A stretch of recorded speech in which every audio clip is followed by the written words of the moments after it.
Le shiur, il est pour la Refoua Shlema, vous voulez me dire? De Yael Bat Mesodit. Et également de mes parents, donc Noémie Bat Jamila et de Messaoud Ben Issim, Kadosh Baruch Hu, envoie une grande Refoua Shlema à tous ceux qui en ont besoin, Bezrat Hashem. Alors, on va essayer de continuer Bezrat Hashem cette semaine, toujours dans la patience. Hein, et aujourd'hui, on entame le deuxième chapitre donc, de la patience, à propos duquel le Rav Shlomo Zalman Auerbach, il disait, c'est que le Rav Shlomo Zalman Auerbach, c'est quelqu'un qui, toute sa vie, c'était un géant de la Torah, et toute sa vie, il s'est efforcé d'avoir une proximité avec les gens qui l'entouraient, qui était énorme. D'abord, c'était le Rosh Hashiva de Kol Torah, c'était un Dayan. D'ailleurs, le Rav Yosef, il entretenait un grand contact avec le Rav Shlomo Zalman Auerbach. Mais il avait une ahavat, azulat, un amour pour son prochain qui était hors norme, même vis-à-vis de son épouse. Il y a cette phrase qui est mémorable qu'il a dit un jour, « Le pied de ma femme nous fait mal ». Voilà, ça c'est Rav Shlomo Zalman Auerbach. Et le Rav Shlomo Zalman Auerbach, justement, il nous dit que la patience, c'est la clé de toutes les bonnes midotes. Quelqu'un qui a acquis la patience, il a acquis toutes les bonnes midotes. Et c'est quoi sa source, celle que je voudrais partager avec vous ce soir? Eh bien, c'est un Tomer Déborah. Vous savez que le Tomer Déborah, on parlait tout à l'heure des malades. Vous savez que c'est une grande ségoula. Alors, c'est compliqué de l'étudier parce que c'est très profond. Mais on dit qu'il n'y a pas meilleur remède contre la maladie que le Tomer Déborah. C'est très connu depuis très longtemps. La grande ségoula pour la Refoua Shlema, c'est d'étudier le Tomer Déborah. Alors, Bezrat Hashem, ce soir, on va étudier une partie du Tomer Déborah et que ça amène une grande Refoua Shlema à tous ceux qui en ont besoin. Le Tomer Déborah, il explique que vous savez qu'il y a 13 attributs d'Akadosh Baruch Hu. Miel, Kamocha, qui est comme toi, Hashem, Nosé Avon, Veovera Pesha, Lishirit Lachalato, Loerzikla de la peau, qui Chafet Chesed ou. Qu'est-ce qu'on dit dans ces 13 attributs? Quand on se penche sur les 13 attributs, on se rend compte qu'Akadosh Baruch Hu, la première chose, et ces 13 attributs, je le précise, ils ont été écrits par le prophète Micha. Qu'est-ce qu'on voit dans ces 13 attributs-là? Dans ces 13 attributs-là, on voit justement la patience d'Akadosh Baruch Hu avec le clan d'Israël. Nosé Avon, il pardonne les fautes. Over al Pesha, il fait grâce des fautes. Donc en fait, qu'est-ce que le Tomer Déborah il dit à propos de ces 13 acquis, de ces 13 qualités? Qu'Akadosh Baruch Hu, il a une patience extraordinaire. Il dit, regardez, dans le monde de la royauté, à l'époque, quand on offensait un roi, qu'est-ce qui se passait? Ce roi-là, il prenait la personne, au maximum, il jetait la personne dans un cachot et on l'oubliait. Akadosh Baruch Hu, on a beau l'offenser, et pourtant le lendemain, une nouvelle journée commence. Donc il dit le Tomer Déborah, d'Akadosh Baruch Hu lui-même, tu peux apprendre la patience qu'on peut avoir. Si Akadosh Baruch Hu, Béhémet, qu'est-ce qui peut échapper à la bienveillance et à la surveillance d'Akadosh Baruch Hu? Rien du tout. Il n'y a pas une seconde. C'est ce qu'on disait d'ailleurs à Yom Kippour. Il n'y a pas de choses cachées devant Akadosh Baruch Hu. Et pourtant, Akadosh Baruch Hu, il dit, je te donne encore une chance. Donc la patience d'Akadosh Baruch Hu, elle est sans limite. Je voulais vous le lire dans les mots. Il dit ici, Moré aliyot Akadosh Baruch Hu melech nerelav. Akadosh Baruch Hu, il est prêt des fois à être un roi qui est offensé. Sovel elbon machelo yachileu areayon. Il est prêt à supporter ce que dépasse la conscience. Et on a expliqué la semaine dernière, qu'est-ce que c'est la savlanout? Savez-vous, j'ai expliqué ça? Qu'est-ce que c'est la savlanout? La savlanout, c'est être capable de supporter quelque chose parce que j'y tiens trop. C'est pas avec vous que j'ai vu ça? La savlanout, c'est dans le même mot de savlanout, qu'est-ce qu'on a comme lettre? On a le mot sevel, le support, supporter. Quand je tiens à quelque chose, peu importe son poids, peu importe la fatigue que ça me demande, jamais tu lâches. Même si on te dit laisse tomber, je ne peux pas laisser tomber. Ça vaut tellement cher que je ne peux pas laisser tomber.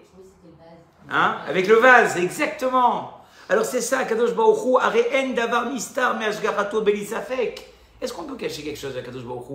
Kadosh Baruch Hu, il nous prend avec nos défauts, avec nos problèmes, avec nos manques, avec notre manque de volonté. En rega shelo yeha adam nizon mitkayem mikoach ha'elyon umashpia alav. Et Kadosh Baruch Hu, il n'y a aucun moment où il va dire stop. Il continue à nous donner, sans arrêt, sans doute. והרי תמצא שמעולם לא חטא אדם נגדו שלא יהו באותו רגע ממש שופע שפע קיומו ותנועת איבריו.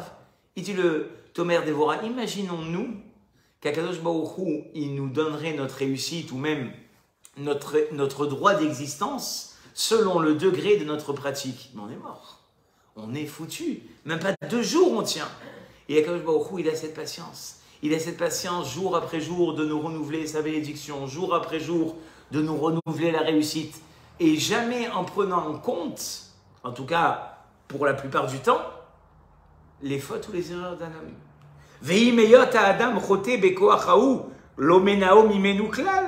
Et la sauver, la Kadosh Baruch Hu, et le bon kazé, liot meshbia kuach nuot et barav.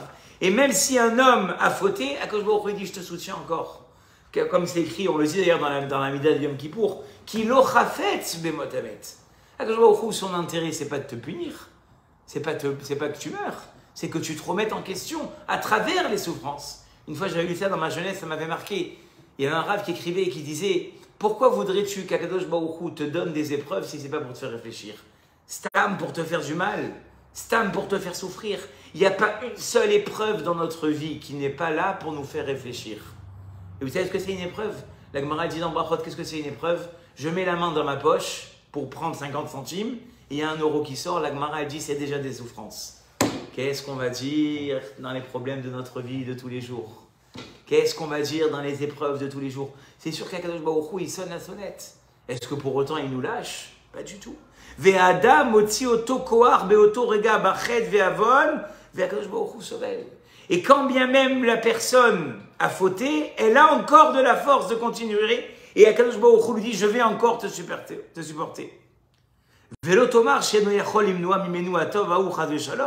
Et ne crois pas qu'Hachem il ne peut pas s'empêcher, peut-être qu'Hachem il ne peut pas du jour au lendemain changer la création. Non.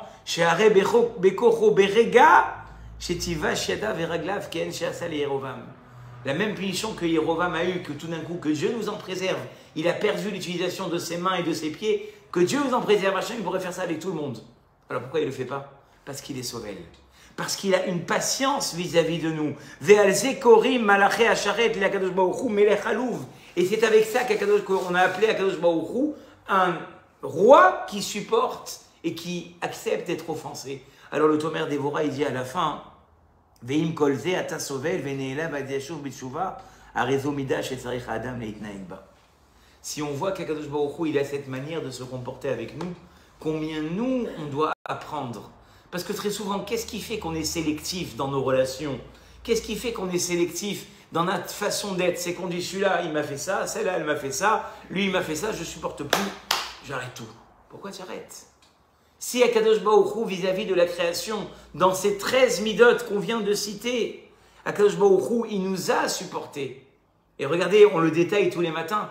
C'est quoi les brachot qu'on fait? Baruch ata Hashem, matir asurim. Ce matin, j'ai pu me lever, j'ai pu bouger mes membres. Il y a des gens que Dieu veut en préserver, il faut qu'on les prenne, qu'on les déplace, qu'on les mette sur le fauteuil. Moi, j'ai cette possibilité de me lever, d'être en forme. Amechin mitzah adegaver, je peux bouger. Il y a des gens, ils n'ont plus la fonction de leurs jambes. Zokef kefoufim, il y a des gens, ils n'arrivent plus à se mettre droit. Moi, je peux me mettre droit. Poké achivrim, j'arrive à voir. Alors, avec des lunettes, sans des lunettes, avec des lentilles. Mais au bout du compte, j'arrive à voir. Il y a des gens, ils n'ont plus l'usage de leurs yeux. Akadosh Baruch Hu, il n'hésite pas à un seul instant à nous redonner ce bienfait. C'est ça les brachot du matin. Les brachot du matin, c'est dire à Hachem, mon Dieu, je suis reconnaissant envers toi que tu ne prends pas en compte mon niveau de Torah, mais uniquement ton envie de nous donner encore sans attendre en retour. Donc ici le Rav Wolbe, même le plus grand des fauteurs, il a ces fonctions-là. Il voit, il marche, il est même en bonne santé. Alors, et c'est ça qu'on appelle Melech Halouv. Et c'est ça qu'on appelle d'Akadosh Baruch Hu, que c'est un roi presque offensé. Car avec tout ce que les hommes lui font, Hachem, il dit, je ne change pas ma bonté. Et donc le Tomer Déborah, il dit, c'est cette qualité qu'on doit retenir. Cette qualité, finalement, si même des fois, on est un peu déçu, il faut dire ce qui est. Des fois, on est déçu même de nos enfants. Des fois, on est même déçu de nos proches. On se dit, mais... J'attendais, et puis il n'y a rien eu. Tu dois te rappeler à ce moment-là d'Akadosh Baruch Hu. Akadosh Baruch Hu aussi, des fois, il attend de nous. Il attend qu'on prie, il attend qu'on soit plus engagé, qu'on lui demande plus. Et pourtant, on n'est pas au rendez-vous. Est-ce qu'Hachem, il arrête pour autant son comportement de miséricorde? Akadosh Baruch Hu, il continue ce comportement. Eh bien, nous, on doit se comporter de la même manière. Parce que très souvent, quand notre ego est touché, on a du mal à donner encore. Et là, le Tomer Dévorah, il dit, tu dois t'inspirer d'Akadosh Baruch Hu. Akadosh Baruch Hu, quand bien même, et c'est ce qu'il a démontré à travers le Tomer Dévorah, son ego, il est touché plus d'une fois. Son kavod, il est touché. Il y a même des fois du chilou Hashem. Des gens qui ont sur eux l'étiquette de juifs et qui malheureusement profanent le nom par leurs actions. Et Hashem, il continue à les faire vivre. Ces gens-là, ils sont encore en vie. Ces gens-là, ils sont encore en bonne santé. Donc pour nous, ça doit être un exemple de patience et de tolérance. Que bien que des fois, on a été frustrés, on a été un peu déçus de les gens qui nous entourent, ne jamais rompre nos bienfaits, même si des fois c'est difficile. Et il faut se dire que cette personne qui nous a offensés, très souvent, elle est envoyée d'Hachem elle-même. Toi, tu t'en prends à la personne qui t'a offensé, mais en fait, Hachem, c'est lui qui te l'a envoyé.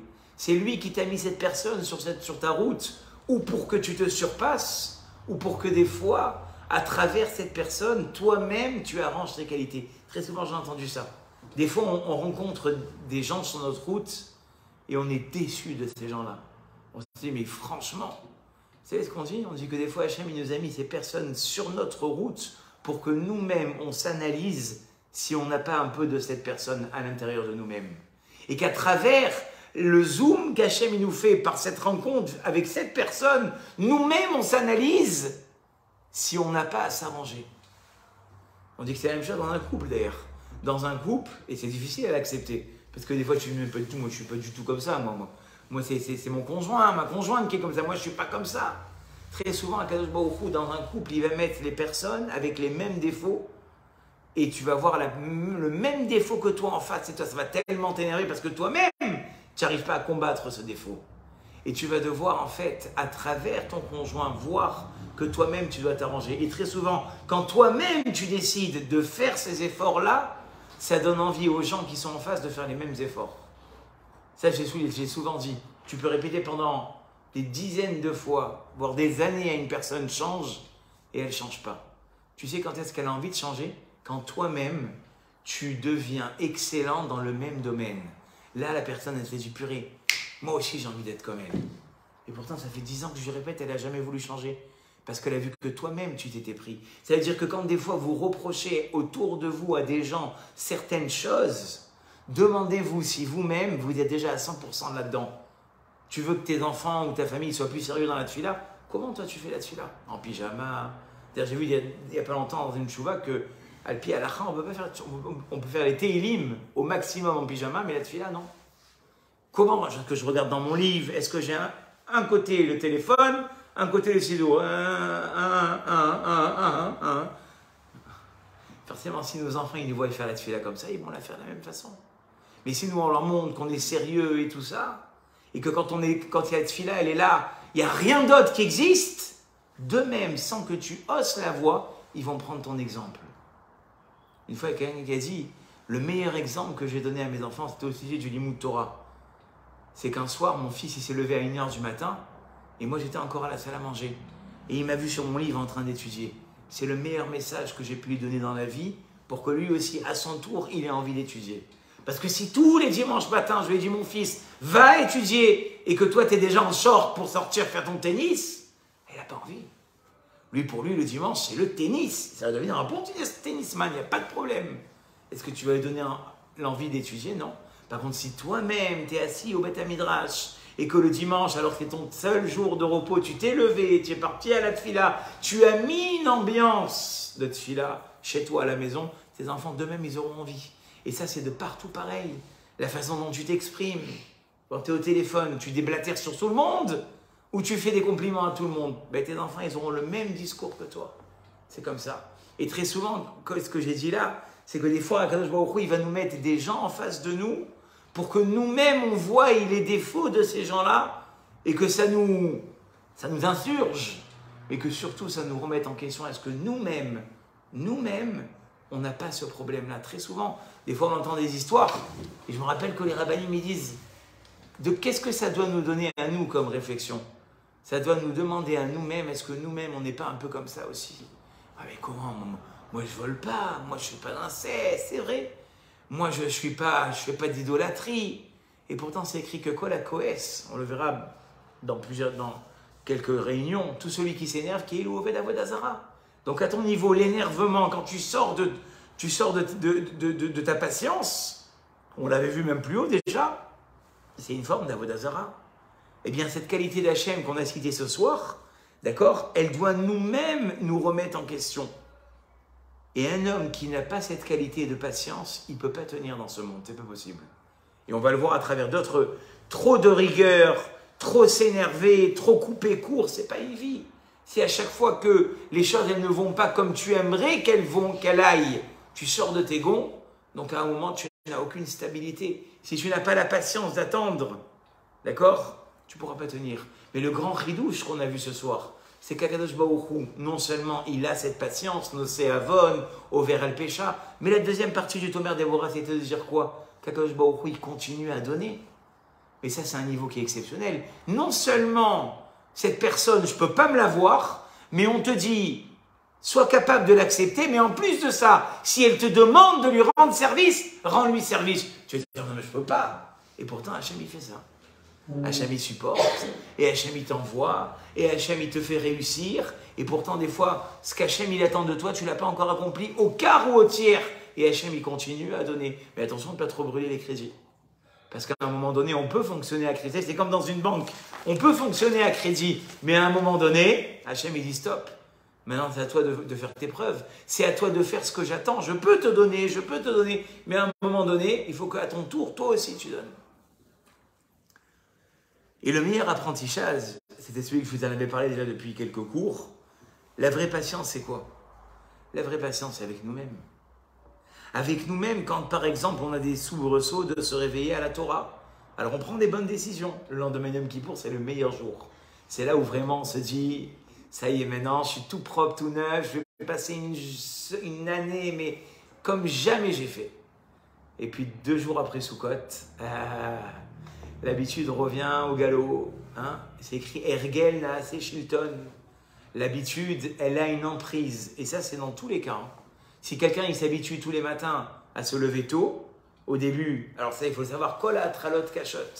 Tous les débuts sont difficiles, mais à un moment donné, ça devient une emprise. Sauf que c'est un couteau à double tranchant. Cette même habitude qui va te faire donner une emprise d'être mieux et de changer, elle peut être aussi mauvaise. Si tu prends une mauvaise habitude, au début, elle te paraît étrangère, mais à la fin, d'accord, ça devient une habitude normale. Et donc, ce qu'on doit apprendre, c'est à être patient. Parce qu'Akadosh Baruch Hu, qu'est-ce qu'il veut voir? Il veut voir si c'est vraiment un engagement. Donc, qu'est-ce qu'il va faire? Il va faire que c'est dur. Et là, de 2 manières. Ou tu tiens le coup, et donc tu peux avancer, tu peux prendre l'habitude et tu peux changer. Ou bien, à la moindre épreuve, tu reviens à tes habitudes précédentes. Et donc, Akadosh Baruch Hu, à chaque fois, il fait un test. Quand vient une nouvelle décision, est-ce que cette décision, elle te donne une stabilité qui va faire que même à travers tes soucis de tous les jours, tu vas dire, ça y est, j'ai pris sur moi, j'irai jusqu'au bout, et advienne que pourra. C'est ça la patience, dit le Rav Wolbe. Le Rav Wolbe, il dit aussi la patience, c'est que à chaque fois que le Yetzer Hara, il va donner certaines invectives pour te faire échouer, tu dis non, moi j'ai pris ça sur moi. Quoi qu'il arrive, de quel état que ce soit, je continue. Ça fait partie de la patience. Mais quelqu'un qui finalement n'est pas patient, malheur à lui, dit le Rav. Malheur à lui. Oh, il va voy.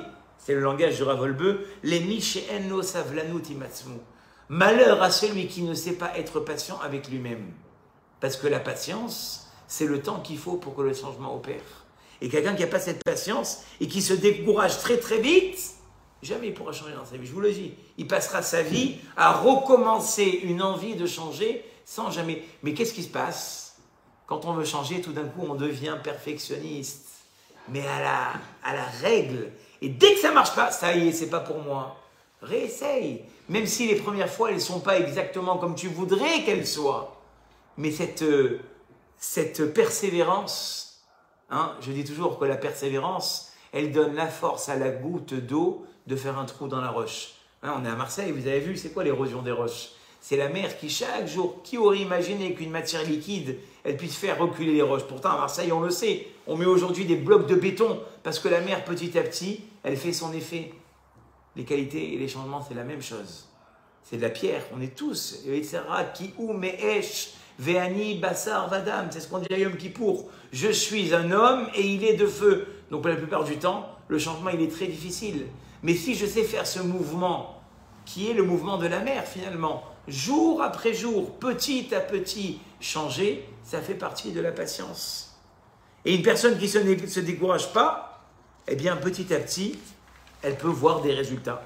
Le problème, comme j'ai dit tout à l'heure, c'est qu'on a tendance à croire que le changement, c'est immédiat. Il n'y a pas de patience. Et donc quand on voit que finalement, il n'y a pas de signe de changement flagrant, on dit non, non, j'arrête tout. Pourquoi tu arrêtes tout? Peut-être que ce petit changement-là, il va t'amener à un autre changement. Et ce petit changement, il va t'amener à un autre changement pour qu'à la fin, devenir meilleur. Regardez dans Bamidbar, c'est écrit là-bas. Je crois que c'est dans Bamidbar ou dans Devarim. Je crois que c'est dans Nitzalim, Parashat Nitzalim. C'est écrit « L'omever layam hi ». La Torah ne se trouve pas de l'autre côté de la mer pour te dire « Mi avor veikare alanu ». Qui va la traverser pour aller la chercher « Velo bashamaim hi ». Et elle n'est pas dans le ciel pour te dire « Mi ya'ale lanu hashamaim veikarea ». Qui va aller dans le ciel nous la prendre, n'est-ce pas? C'est quoi la suite du verset? C'est la chanson que tous les Chabadis chantent. Qui karov elecha adavar meod beficha. Demandez à vos enfants qui sont en Gan Israël. C'est quoi ce verset-là? Car la chose est proche de toi pour la faire. Maintenant, j'aimerais revenir sur l'histoire du ciel. Lo bashamaimi. Vous savez ce qu'il dit Rashi sur place? C'est le même Rashi que dans Yehoshua. Je vais vous dire. Sur la place, Rashi dit parce que si elle était dans le ciel, on aurait pris une échelle et on serait monté la chercher. Qu'est-ce qu'il veut, Rashi? Et cette même métaphore, Rashi, il a dit, je ne sais pas si vous vous rappelez, quand Akadosh Baruch Hu, il dit à Moshe Rabbeinu, maintenant c'est venu le moment de monter en Eretz Israël. Qu'est-ce qu'il demande le clan Israël? D'envoyer des explorateurs, n'est-ce pas? Les explorateurs, qu'est-ce qu'ils viennent? Ils reviennent qu'avec du Lashon Hara, que du Lashon Hara. Au lieu de voir les beaux fruits, au lieu de voir que Akadosh Baruch Hu, petit à petit, il était en train de vider le pays, ils sont revenus qu'avec du Lashon Hara. Et Hachem, qu'est-ce qu'il leur a dit? Yom Lashana, Yom Lashana. Vous avez exploré la terre pendant 40 jours, vous allez tourner en rond pendant 40 jours dans le désert. Et là-bas, il y a eu un soubresaut de réveil aussi. Il y a une partie du peuple juif qui, sous les encouragements de Yoshua et de Caleb et Yefouné, qu'est-ce qu'ils ont dit? Allons, allez, nous montrons. Et là-bas, Rachid de nouveau, il nous dit la même chose.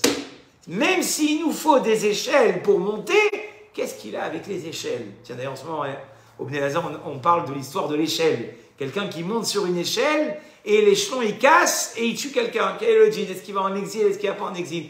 Mais qu'est-ce qu'il veut racher avec cette échelle? Alors il y a le Hadmour, je crois que c'est le Hadmour de Rougine, je crois, un des Hadmourim qui a été ramené par le Razid Bershman. Il a dit la chose suivante, c'est quoi l'échelle? L'échelle, c'est la possibilité d'arriver à un très haut niveau, très haut, mais avec des petits échelons. Je sens pas que je suis en train de monter. Pourquoi? Parce que je monte par petits échelons. Quand on a des ambitions dans la vie, vouloir changer du jour au lendemain, c'est pas possible. Mais c'est quoi l'image de l'échelle? C'est ce petit échelon que je gravis tous les jours qui est insignifiant, mais qui me laisse patienter jusqu'à la réussite. C'est ça ce qu'a dit Rashi. On prendra des échelles et on montera. Même si la Torah, des fois, la pratique, ça paraît difficile. Pourquoi ça paraît difficile? Parce qu'on veut tout faire à la fois. Il y a même des gens qui ne veulent pas venir écouter des shiurim parce que ça leur fait peur. Ils disent, oh là là, mais venir écouter un shiur, ça ne t'implique pas. Ouais, mais je sens qu'on parle de moi. Non, on ne parle pas de toi. C'est ta neshama qui se réveille. Alors comme elle se réveille, elle sent qu'on parle d'elle. Mais on ne parle pas de toi. Et puis de toute façon, un shiur, ça ne t'engage pas. Ça te permet d'écouter et puis d'y réfléchir. Mais ça veut dire que tu vas changer du jour au lendemain. Mais c'est pareil dans le changement. Le Rav Wolbe dit que si on n'a pas ce changement-là, si on n'a pas cette patience, excusez-moi, le changement, il n'opérera pas. Akadosh Baruch Hu, et regardez, il y a quelque chose qui est tout à fait interpellant dans le Midrash Rabbah. Si ce n'était pas le Midrash qui dit le Rav Wolbe dit on n'aurait pas pu le croire. Est venu Eliou et il a dit chez Hachem lomatzanu sagi koach. C'est quand même assez impressionnant.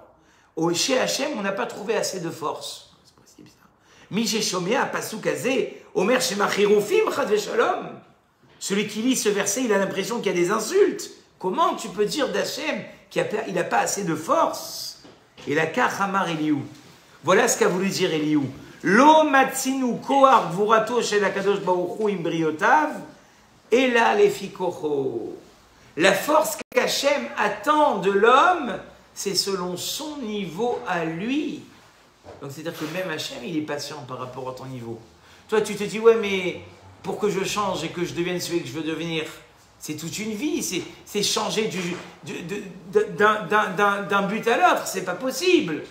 Tu sais ce que c'est écrit ici? C'est-à-dire quoi qu'Hachem, il n'a pas de force. Hachem, il ne va jamais exiger un changement qui ne soit pas à ton niveau. Ce qu'Hachem attend de toi, c'est simplement que tu sois différente de ce que tu étais hier. Ouais, mais je ne suis pas encore avec la Emouna que je devrais avoir. À ton niveau. Peut-être que toi, ta Emouna à toi, c'est de croire que le Télim que tu vas faire demain, ça va changer quelque chose. Ta Tfila, elle va faire que tes enfants, ils vont être différents. Chacun à son niveau. Ça veut dire que c'est ça la force qu'Hachem n'a pas. C'est la force qu'Hachem n'exige pas. Vis-à-vis de toi, il ne t'exige pas ce qu'il exige à l'autre. C'est ça, la force d'Akadosh Baruch Hu, c'est finalement de se canaliser selon le niveau de chacun. Et ça, on le voit, on est dans la paracha, il y a d'une semaine, Moshe Rabbeinu, quand Hachem lui est apparu la première fois, où est-ce qu'il lui est apparu? Dans un buisson. Moi, j'aurais dit Hachem, il aurait dû lui apparaître dans un platane, dans un grand chêne, dans un arbre, un grand arbre, je ne sais pas, tous les arbres qu'on connaît, dans un peuplier, dans un petit buisson. Hachem, il dit, Mishum imo anochi betzara. Hachem, il dit, mon peuple, il est en train de souffrir en Égypte. Je peux me permettre d'apparaître dans un grand arbre. Et ça, c'est magnifique. Ça veut dire qu'Hachem, en fait, il s'adapte au niveau et à la situation de chacun. Il ne faut pas croire qu'Hachem, il attend de nous qu'on soit les prochains d'Oléador. Oui, si vous voulez, on peut s'imaginer, Bedrat Hachem, être des rabbaniotes, être des grands rabbanim, on peut s'imaginer ça. Mais ce n'est pas ce qu'Hachem, il attend de nous. C'est ça la force d'Hachem. La force d'Hachem, c'est de se diminuer au niveau de la Torah de chacun et se dire tous les jours, même si Shalom, ce n'est pas dans ces circonstances qu'on le dit, mais toujours se demander, Dame et Aïn Bata ou Léanata Oler, regarde d'où tu viens, regarde qu'est-ce que tu faisais avant et qu'est-ce que tu fais maintenant. Et ça doit t'encourager à te dire que si tu as été prêt à changer de ce que tu étais avant et ce que tu es maintenant, tu peux aller encore de l'avant. Non mais ça y est, j'ai fait le max, il n'y a jamais de max. Ta seule limite, c'est le ciel. Shamaïm, le ciel, Sham là-bas. Mais tu as encore du temps pour arriver jusqu'à là-bas. Tu as encore de la marge, tu peux y aller. Et je ne vais jamais t'inquiéter que le changement il opère pas parce que Daméaïn Bata, regarde d'où tu viens et vers où tu peux aller. Seulement la chorma, c'est quoi? Alors ok, alors je change tout. Je ne vois plus les gens que je voyais avant. Je ne suis plus le même qu'avant. La famille que je fréquentais avant, je ne veux plus les voir. Ça ne marche pas, ça. Quelqu'un qui veut aller du tout au rien, il ne marche. Et la Gemara le dit dans Kiddushin, tafasta meruba lo tafasta. Si tu veux tout changer au moment même, tu n'y arriveras pas. Mais tafasta muat. Si tu as la patience de faire une petite chose, cette petite chose, elle t'amènera encore plus. Vous vous rappelez sur la cigarette que je vous ai dit la première fois qu'on s'est vu. Cette personne, qu'est-ce qu'il a fait faire tchouva? C'est que le premier jour, elle s'est dit j'éteins une cigarette. Et à la fin, qu'est-ce qu'elle a dit? Maintenant, j'allume la plaque. Il y a quand même une différence entre les deux, oui. Mais ce petit changement, il a amené un autre petit changement. Et c'est cette patience. Et pourquoi je vous dis, pourquoi j'insiste sur ça? Pourquoi j'insiste sur ça? Parce que très souvent, on se dit, mais si je change, il faut que je sois complètement différente. Non, tu n'y arriveras pas. Moi, je te le dis. Si tu veux être complètement différente, tu n'y arriveras pas. Ou alors, tu vas y laisser des plumes. Tu sais, c'est quoi les plumes? Les personnes qui vivent avec toi et qui ne sont pas au même niveau. Très souvent, on le voit, ça. Malheureusement, des fois, dans des couples, il y a une certaine personne, ou le mari ou la femme, ils ont une prise de conscience. Sauf qu'ils oublient qu'ils sont avec des gens autour d'eux. Et donc, ils montent très vite. Et ils oublient avec qui ils ont partagé leur vie depuis le début et de où ils sont partis. Et ça les énerve. Et c'est un sourd. Et tu ne devrais pas manger avant Shabbat, tu fais un issour. Attends, tu es en train de lui parler de manger avant Shabbat alors qu'il y a encore 2 ans ou 3 ans, le vendredi soir, tu dansais toute la soirée. Bon, j'exagère, on ne parle pas de vous, mais je vous fais un zoom. Et ça, c'est dans tous les niveaux et à tous les échelons. N'exige pas aux autres ce que toi-même tu as pris sur toi, parce que toi-même, j'ai envie de te dire, ce que tu as pris, c'est trop. Tu n'y arriveras pas. Tu n'y arriveras pas. C'est comme les gens, On le voit ça. Kol hakavod, Ashrihem Israël. Les gens qui perdent quelqu'un de très cher dans la famille, tu les vois arriver à la synagogue, on dirait qu'ils veulent devenir Baba Salé, et je vais venir au Shiur, et je vais venir à la Tfila, et vous allez me voir tous les jours. Viens le vendredi soir faire un Kaddish. Quoi, c'est tout? Commence par ça. Déjà, tiens dans ça. Est-ce qu'on les voit à la fin? Pour la plupart, Baruch Hashem. Mais il y en a qui ne tiennent pas, parce qu'ils ont trop pris sur eux. Et la Gemara dans Kiddushin, elle nous le dit, c'est Tafasta merubelo tafasta. Si tu veux faire changer tout, ou tu veux tout faire en même temps, tu n'y arriveras pas. Et même sur ce qu'on s'engage, pour la plupart du temps, on échouera. Le tzaddik, il a compris. Shiva, qu'est-ce qu'il fait? C'est quoi qui appelle un tzaddik? Sheva yipol tzaddik vekam. Le tzaddik, c'est pas que il fait beaucoup, c'est qu'il tombe, mais qu'il se relève. Sheva yipol tzaddik. Le tzaddik, il tombe 7 fois et il se relève. C'est ça qui fait de lui un tzaddik. C'est pas qu'il pratique beaucoup, peut-être aussi. Mais le vrai tzaddik, c'est celui qui a cette patience de dire « je suis tombé 7 fois ». Un autre, qu'est-ce qu'il dit? Eh, ça y est, c'est fini, stop, c'est pas pour moi. C'est pas pour moi, c'est pour les autres, mais moi ça me convient pas, ça. Relève-toi encore une fois. Peut-être que cette fois-là où tu vas te relever, c'est la bonne. Il te fallait ces 7 fois pour ne plus faire les mêmes erreurs, pour ne plus passer par les endroits que tu ne devais pas passer, passer par eux, passer par les expériences que tu ne devais pas avoir. Et là, tu vas réussir. Il te faut ces 7 fois-là. C'est les 7 fois qui ont fait de toi un tzaddik. Parce que finalement, la meilleure revanche, c'est quoi? Ben, la meilleure revanche, c'est que j'abandonne. Pas du tout. La meilleure revanche, c'est que je recommence. Et que je vais montrer à Kadosh Baruch Hu que même si les épreuves du début, et c'est ça, rappelez-vous ce qu'a dit le Rav. Le Rav, il a dit, attention comment on vit les premières expériences. Le Muskal Rishon, la première expérience, elle va t'indiquer comment tu vas continuer ou tu ne vas pas continuer. Quelqu'un qui tire ses conclusions de ses preuves dans tous les livres. Maintenant, je ne vous parle plus de Torah, je vous parle de tout. Si vous tirez vos conclusions des premières expériences et des premiers moments, vous n'irez pas loin. Dites-vous que même si c'est extrêmement difficile les premières fois, ça ira mieux la prochaine fois. Maintenant, je ne tire pas mes conclusions. Ça, on le voit des fois quand on commence un nouveau travail ou quand on commence une nouvelle entreprise. Hein? C'est difficile. Tu te dis, purée, quoi je me suis mis? Laisse tomber, viens, on laisse tomber. C'est pas le moment, il dit le Rav. Attention à ton Muskal Rishon. Attention à ta première expérience. Comme on le dit ça pour les enfants, moi je me rappelle, on disait les enfants, quand ils rentrent au CP, chaque dessin, tu leur fais une fête. Pourquoi? Parce que tu les mets en valeur. Aujourd'hui, tu les mets en valeur sur un petit dessin, sur une ardoise. Demain, tu les mettras en valeur quand ils te ramèneront leur master de médecine ou je ne sais pas trop quoi. Si tu as su les mettre en valeur sur les petites choses, ils seront capables de franchir des grandes choses.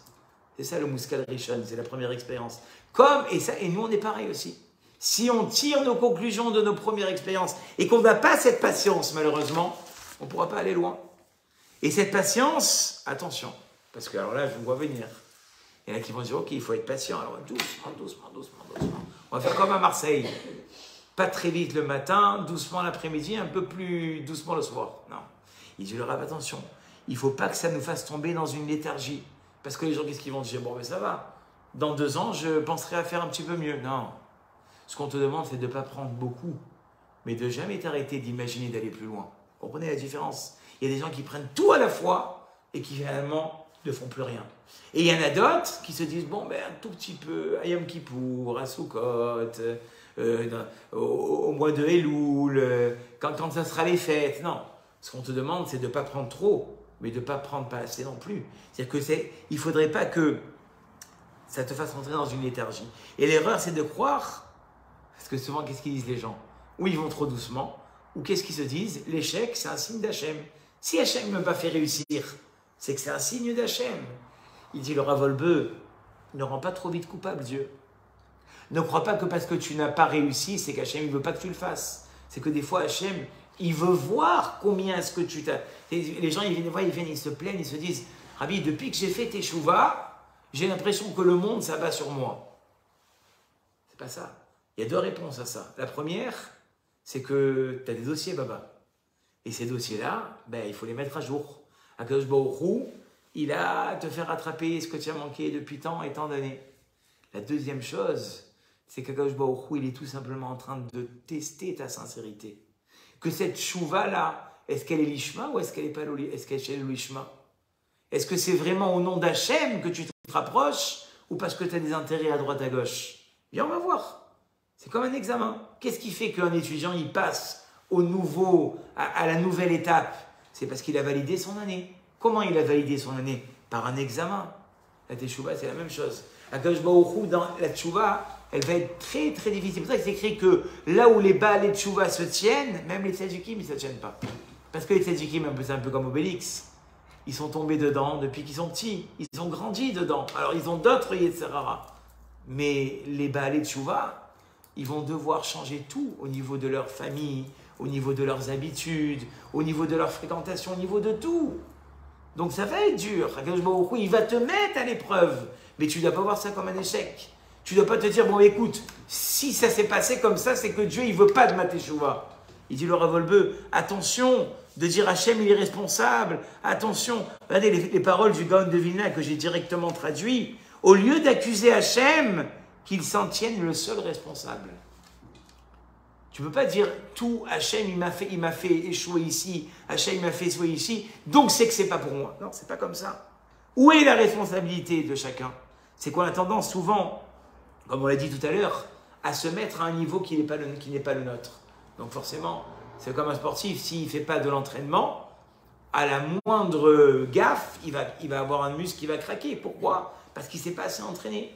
C'est la même chose. Si à quelqu'un, il n'est pas entraîné à la yadout, il n'est pas entraîné au niveau qu'il veut atteindre, il n'y arrivera pas. D'accord? C'est comme quelqu'un qui va dire, moi je saute de n'importe quel étage, et Hachem Yazor, rien ne m'arrivera. Et Hachem, il ne va pas être aux airs, là où, où toi-même tu n'es pas responsable de ton état d'être.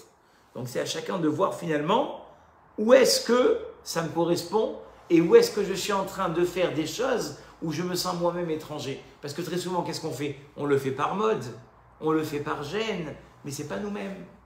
Donc ça, c'est pas bon. Et comme il dit le Rav, finalement, la plus grande patience, c'est celle-là.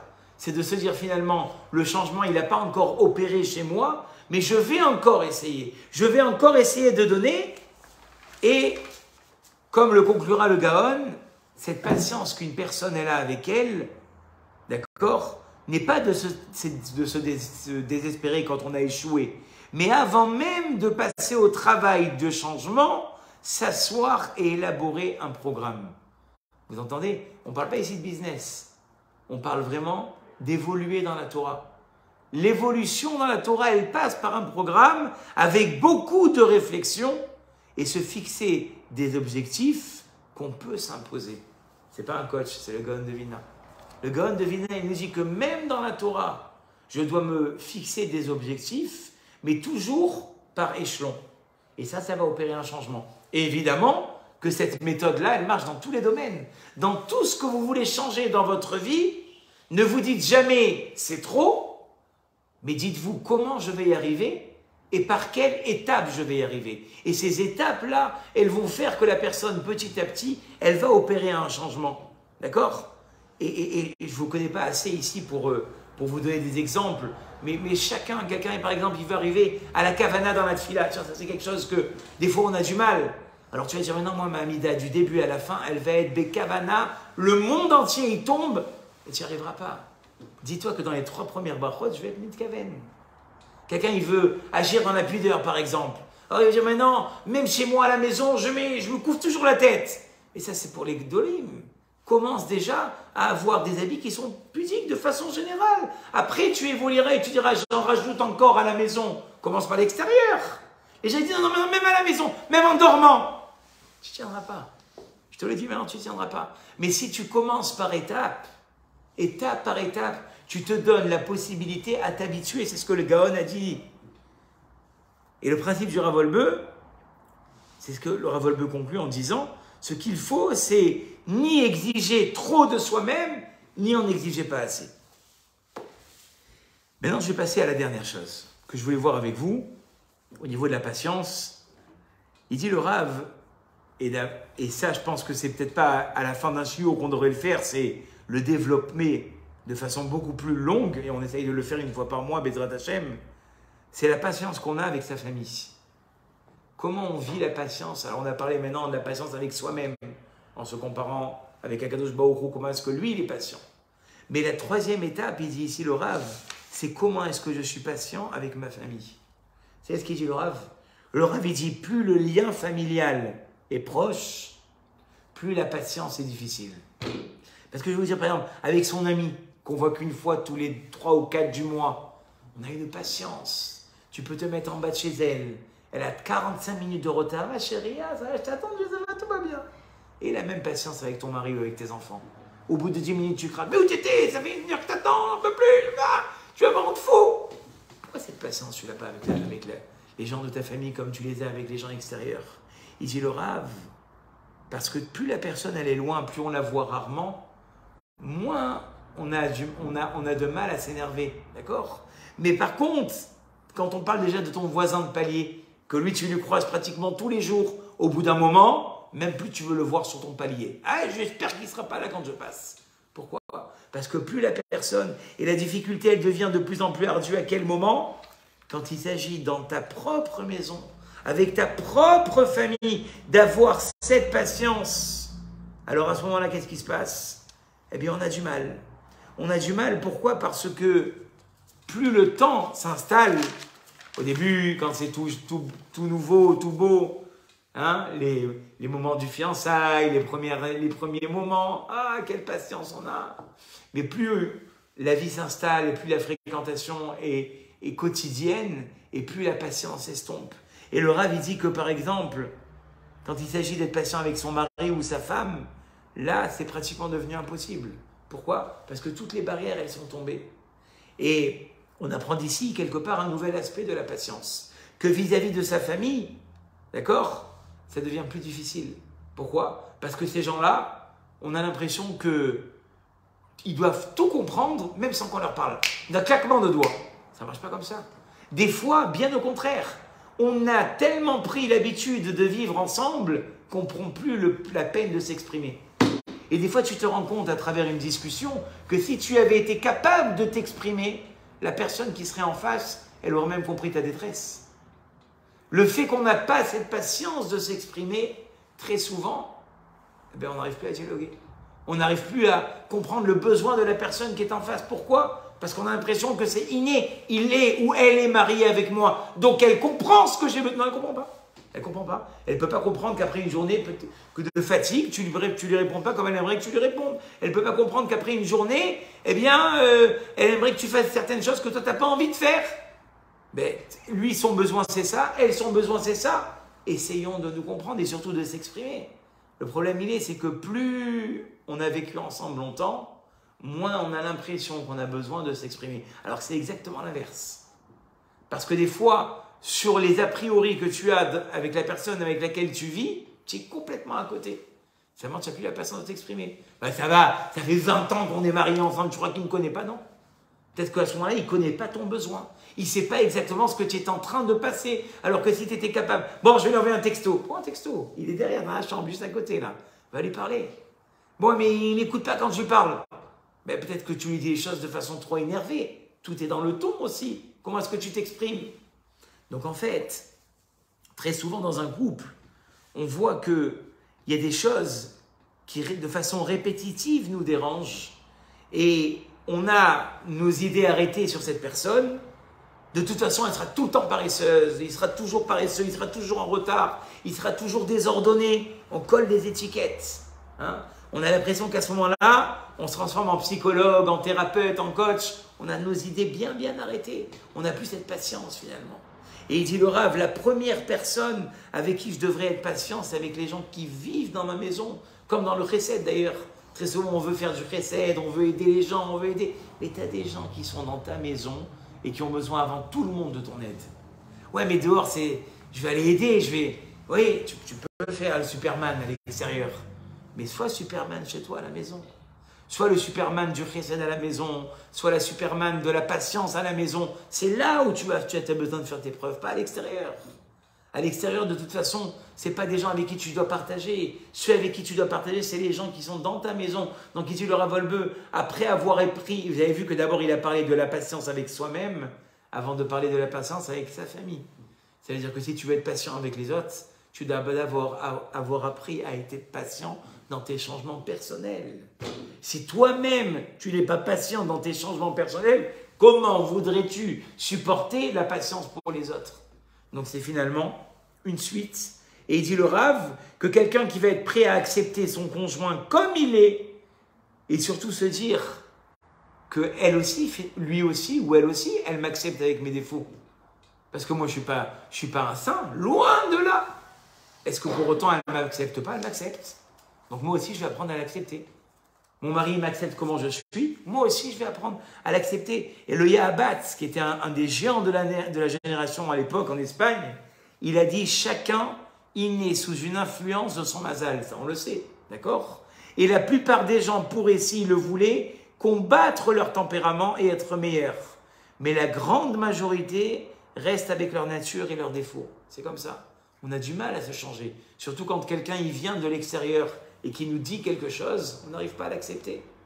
Donc tu dois comprendre que, au même titre que toi, tu n'acceptes pas quand on te déstabilise dans tes valeurs, la personne qui est en face de toi, pour elle aussi, c'est désagréable.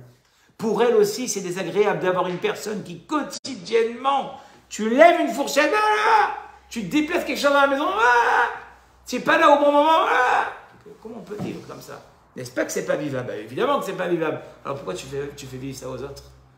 Hein? Comment il a dit Hillel à cette personne qui voulait se convertir très rapidement? Alors il est venu chez Beth Shammai, il a dit Beth Shammai, comment on fait pour se convertir rapidement? Apprends-moi la Torah sur un pied. Il a prié, sors-moi de là. Il n'a pas supporté. Il a dit, je vais te dire un principe. Ma shesanu yalecha lota aselecha verecha.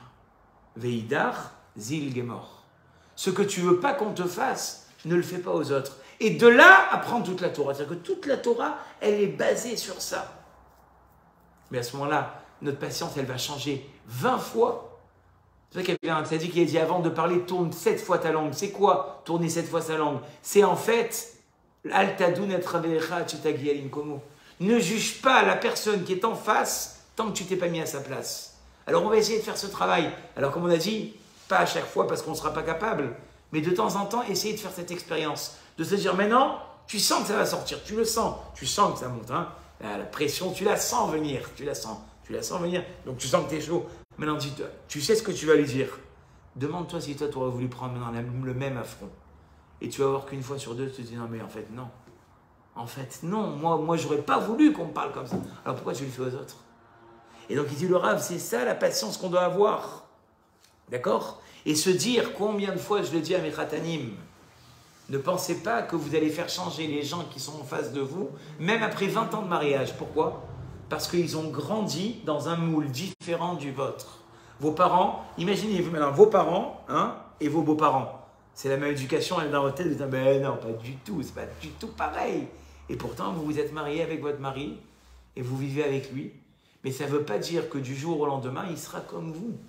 Quelqu'un qui espère, et pour ceux qui ne le sont pas encore, c'est le moment de se dire, quelqu'un qui espère pouvoir vivre les mêmes états d'esprit qu'il désire vivre lui-même, il est loin du compte. Je ne veux pas te faire peur ce soir, mais il faut savoir que le mariage, c'est ça. La première chose qu'on enseigne à nos khatanim, on essaie de leur mettre un peu sur la tête, soyez patients. Ne croyez pas que du jour au lendemain, la personne qui va vivre avec vous, elle sera du même avis que vous surtout. C'est exactement l'inverse. Ça sera très rare qu'elle soit d'accord avec. Mais pourtant, on se marie ensemble, on est censé penser pareil. Oui, ça c'est dans les films, j'ai envie de te dire. Mais dans la vraie vie, c'est pas comme ça. Dans la vraie vie, tu épouses une personne qui pendant 25 à 30 ans a vécu et a grandi, a été formaté et moulé et enfourné, je pourrais te dire encore plein de termes, différemment de toi. Et maintenant, on est dans la même maison et on doit apprendre à connaître la personne qui vit en face et comprendre que des fois, c'est même pas méchant. Toi, tu vas lui répéter 20 fois la même chose. Et la première chose que tu dois te demander, si peut-être en fait, elle fait même pas exprès en fait. Toi, ça t'énerve, c'est impossible. Ça fait 20 fois que je répète, que je supporte pas et tout ça. Et il comprend pas. Il fait pas exprès. Il fait pas exprès. C'est inné en lui. Rappelez-vous l'histoire de la voiture. Des fois, vous prenez une route, vous faites pas exprès. Pourquoi? Parce que vous avez été habitué à ce chemin. C'est la même chose. Quand on a grandi quand deux personnes ont vécu séparément pendant 25 ou 30 ans, si tu n'es pas patient, tu es foutu. Je te le dis, tu es foutu. La première la première raison de réussir dans un couple, c'est d'être patient avec les changements de la personne qui me fait face et se dire que pour la plupart du temps, elle est différente de moi. Et on va essayer de trouver des points d'accord. On va essayer. Chacun, il va s'effacer un petit peu, changer un petit peu pour comprendre la différence de la personne qui est en face. Et enfin, le dernier volet, une fois qu'on a parlé du couple, bien évidemment avec nos enfants. Ce qui demanderait des heures et des heures, parce que pour acquérir la patience avec nos enfants, Akadosh Baruch Hu, il t'a fait naître des enfants qui sont là pour te faire travailler ta patience. Ils te sortent, et puis tu les adores, hein. Des fois ils te sortent de tes gonds, tu les aimes encore, mais qu'est-ce qu'ils te font travailler ta patience? Chaque enfant, il est né pour te faire travailler ta patience. Et si tu ne l'as pas compris, tu vas avoir des problèmes. Parce que ces enfants-là, eux, ils n'ont pas encore la maturité d'esprit. Et toi, tu es là pour essayer de leur faire aimer l'éducation que tu espères leur donner. Donc à un moment donné, si le grand, il ne fait pas des concessions, le petit, lui, il ne sera pas capable d'en faire. Donc comment tu prends les choses? On peut juste résumer ce que dit le Rav. Les punitions et la répression sont la dernière chose qui doit me servir à éduquer mes enfants. Vous entendez ce qui est écrit ici? Moi, une fois, Mme Cohen, elle m'a dit ça, je croyais que j'allais devenir fou. Elle m'a dit, Rav Flocron, Mme Cohen, chez qui j'ai passé près de 10 ans dans l'enseignement, elle m'a dit, Rav Flocron, moi au début, je ne la comprenais pas. Elle m'a dit, à chaque fois que vous mettez un enfant dehors, c'est que vous avez échoué. Je me suis dit, vous êtes sérieuse? Mais alors, on fait comment pour qu'ils écoutent? Elle m'a dit, demandez-vous si votre cours il est assez intéressant. Et aujourd'hui, avec toute l'humilité que je puisse avoir, elle a 1000 fois raison. Et je vous le dis, aujourd'hui, et mon pronote pourra en témoigner, je sais que si j'ai plus d'observation que d'encouragement, je me trompe. Et bien, au Hachem, j'y arrive. C'est-à-dire que je dois me demander si la plupart du temps, mes cours, ils sont assez intéressants. Et si les enfants, ils sont trop chahutés, c'est que mon cours, il n'est pas assez intéressant. Si les enfants à la maison, ils ne marchent pas comme ils devraient marcher, peut-être que je suis trop exigeant avec eux. Vous savez, il y a un Rav qui dit l'éducation, c'est comme un matelas. Plus tu appuies, mais un jour, le matelas, il va te revenir en pleine tête. Quand tu vas relâcher, ça va être extraordinaire. Un enfant, tu peux l'éduquer par la pression, par les menaces, par les machins, mais un jour où il aura 18 ans, où il quittera la maison, tu vas enlever la pression. Et là, tu vas être très, très, très étonné de voir que ce n'était pas l'enfant. Alors, il y en a certaines qui doivent se dire, mais alors, je ne parle pas ici de ce qui est élémentaire. Je ne parle pas d'avoir une hygiène irréprochable, de ranger sa chambre. Ça, c'est ce qu'appelle mon Rav la misguérette. Mais je parle des attentes qu'on puisse avoir. Le gamin, il t'a pas ramené les résultats que tu voulais. Comment tu réagis? Tu veux pourri? Va dans ta chambre, va dans ta chambre. Ça n'existe pas. Le Rav ici, il s'insurge, il dit contre les parents qui demandent, qui sont venus me voir et qui m'ont demandé quand est-ce que je peux donner une répression, une punition à mon fils? Il dit le Rav, celui que son éducation, elle tourne autour de la répression, malheur à cette éducation. Tu peux faire aimer à tes enfants des choses. Tu peux leur montrer combien c'est important. Mais les réprimander et d'être toujours sur la menace, et attention que je t'attrape et je t'enlèverai le portable encore une semaine, rajoute même 2 semaines, 3 semaines. Il n'aura rien compris. Tant que tu ne leur as pas expliqué la beauté de la chose, tant que tu ne leur as pas expliqué la raison de l'épanouissement qu'il peut avoir s'il t'écoute, ça ne marchera pas.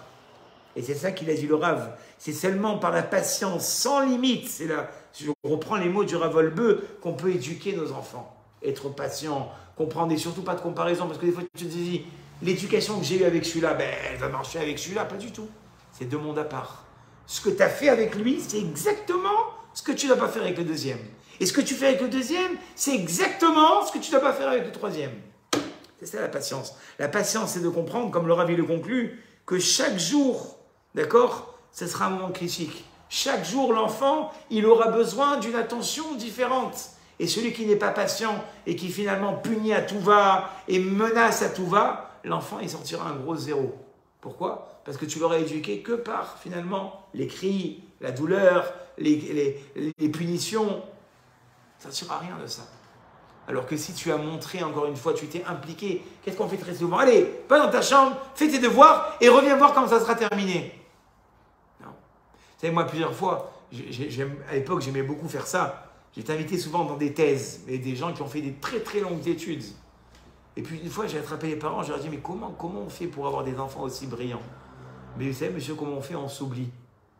on s'oublie. C'est-à-dire que ces gens-là, la plupart des gens, ils vous racontent qu'ils ont arrêté leurs études, ils ont arrêté leur travail, ils étaient là chaque soir à côté de leurs enfants pour les aider à travailler. Ils n'étaient pas simplement en train d'exiger des résultats, ils se sont mis à travailler avec leurs enfants. Vous allez me dire, on n'a pas tous les capacités. D'accord, on n'a pas tous les capacités, mais qu'au moins on soit à leur côté, qu'on s'intéresse, qu'on parle avec eux, qu'on ouvre le dialogue, parce que très souvent aujourd'hui, surtout avec les écrans, les enfants, on les appuie. Il y a une seule fois qu'on est là, c'est pas dans le Shabbat. Il y a quelqu'un qui a dit une fois le Shabbat, si ça sert à manger et à dormir, on a perdu la valeur du Shabbat. Le Shabbat, c'est le seul moment où tu peux parler avec tes enfants. Parce qu'en semaine, ils courent pour leurs devoirs, ils courent pour leur travail, ils courent pour l'école, ils courent pour leur sport. On ne les voit jamais. Alors le Shabbat, c'est le moment de discuter. C'est le moment d'ouvrir le dialogue. Qu'à ce moment-là, je demande à mon enfant, comment ta journée, elle s'est passée? Et comme je vous ai dit, c'est pas quand ils arrivent en terminale. Si vous n'avez jamais ouvert le dialogue depuis qu'ils étaient petits, plus tard, ils se confieront pas. Alors que si tu as été capable d'écouter leurs confidences sur le goût du gâteau qu'elle a donné la galénette, plus tard, ils seront capables de te donner leur confidence sur les angoisses que les adultes, ils ont. D'accord? Mais tout ça, c'est quoi? C'est de la patience, c'est du temps. Et plus on est capable de donner ce temps, plus Bezrat Hashem, on aura le résultat. C'est ce qu'on espère. Bezrat Hashem. Merci pour votre écoute.